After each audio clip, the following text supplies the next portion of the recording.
how can I perform a loop in my transact SQL procedure? And even more importantly, how can I open a cursor with a record set and loop through all of the records in the record set in order to perform some kind of tasks in my T-SQL procedure? I'm your host, Sean MacKenzie, and today we're going to take a look at how to do loops in T-SQL for SQL Server. And I'm going to show you two very simple loops, one with no cursor, just using some variables, and then I'm going to show you how to open a record set or open a cursor with a select statement and loop through that select statement to do some tasks. So without further ado, let's get to our loops in T-SQL. Looking to hire more programmers for your project? Make sure to check out the additional links in the description.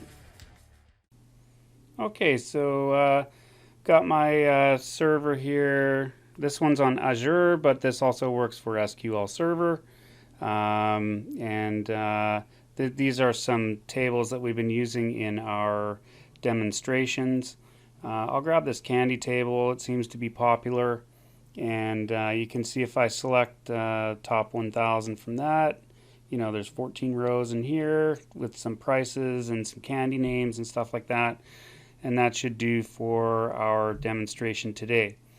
But what I think I'm going to do is I think I'll start off with just a simple loop, while loop it's called, and we'll do that.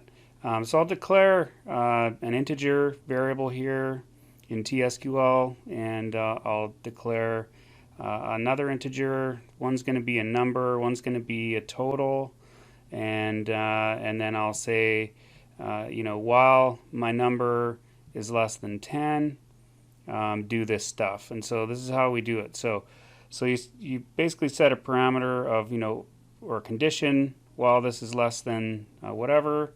And then you can go begin and end, and you'll put everything inside of that block is going to get it's going to go through your loop. And so what we'll do is I'll set my number equal to itself plus 1, so it's going to increment until it hits 10 or less than 10. When it hits 10, it'll exit, and what we'll do is we'll set the total each time it goes around to the total plus whatever my number is. So it'll go, first it'll be 1, and then it'll be 1 plus 2, and then since that's 3, it'll be 3 plus 4, etc., etc. And so what that's going to do is going to loop through, and it's going to add all those numbers together. And after we've gone through our loop, then what we can do is we can say, hey, select the total as grand total. And we don't have to say from in this case with TSQL. You don't have to say from dual like you do in Oracle or some other systems. So you can just hit F5, and you can see it's created this result set 55, which added the numbers as it went through the loop. And so you can see that's how a loop can happen in TSQL, and that's very, very handy. So if we wanted to, say, do a cursor, so we're going to actually open a result set, some query, you could say, you could have a massive query with a whole bunch of joins and then loop through that. In today's example, I'll use a very simple one. But what I'll do is I'll say declare a candy variable and then a candy list variable, and say we have to make this list that's, concatenated with a bunch of dashes or something. I don't know. And so I'll set our candy list equal to an empty string there. And then what we're going to do is we're going to declare our cursor. So we'll say declare CS cursor for, and then the for is where you, after for is where you put your select statement, because that's going to be the result set that you want to look at. And so I'll make a very simple one, select candy name from candy, and so that's going to make a cursor that's going to open that record set. And after that, we'll say open CS, which will open the cursor called CS. And then what we're going to do is we're going to load that first variable into the candy variable. So we'll say fetch next from CS into Candy, and that's only, in this case, it's only has only one field, so it's going to grab that field value, and then we'll start a loop just like we did up above. You can see up here we used a while loop, and we'll do the same thing here. We'll say while, and we're going to say while fetch status is equal to 0. So that means it'll keep going so long as fetch status is equal to 0, and then when that changes in the loop and it's over, there's no fetch status, then it will it'll end the loop. And so just like we did before, we'll put begin and end, and then we can set our variable values. So I'll just say set candy list equal to itself plus the candy variable.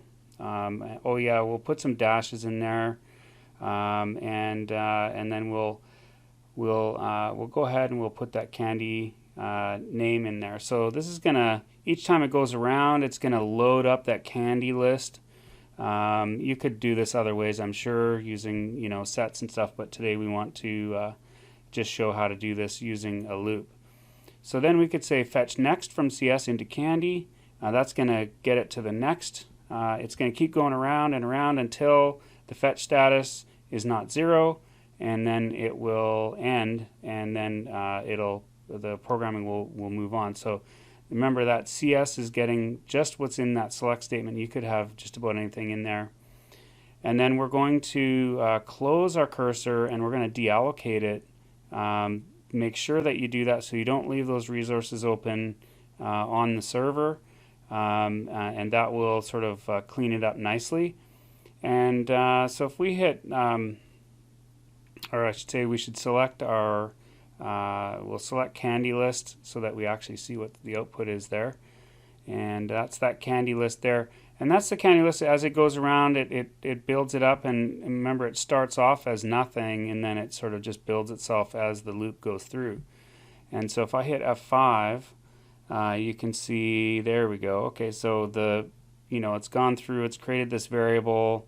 It doesn't have a column name, so I could say, I could actually change that and select candy list as candy list and make it look a little bit nicer. There you go. So there you go, you've got your candy list. It's this big concatenation, and that is how those two loops go through. And so that's sort of how the while loop works in TSQL. And you could go and these, I've seen just crazy complex stuff happening inside of these loops. You could insert into tables depending on some weird circumstances that you can't do with sets. Or you could be doing operations on a loop, like backups or something that you cannot do, using sets, and it makes it very handy. And that is how you can do your loops on SQL Server. Want to see more cool data-related content? Make sure to check out my Patreon. The link is in the description. Hope you enjoyed today's discussion about loops on SQL Server. If you like what you saw today, please give the video a thumbs up. Subscribe to the channel, click the bell when you see the bell, and if you have any questions or comments, put those in the comment section below. Have a great day, have a safe day, and I'll catch you next time.